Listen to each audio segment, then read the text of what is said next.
ملعب نادي انتر ميلان يحمل اسم أسطورة النادي جوزيبي مياتزا، والذي عرف أيضا بأنه أغرب لاعب كرة قدم في التاريخ.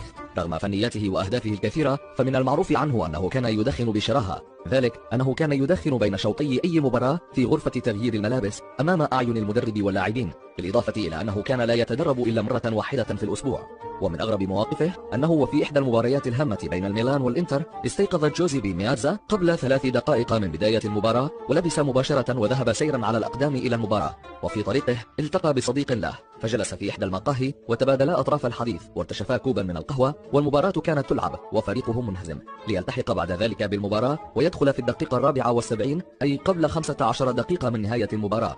ورغم ذلك نجح بتسجيل 3 أهداف خلال 10 دقائق فقط، وحول هزيمة فريقه إلى فوز. ثم طلب التغيير من المدرب ليخرج في الدقيقة 84 ويغادر المباراة ويعود لمنزله ليكمل نومه.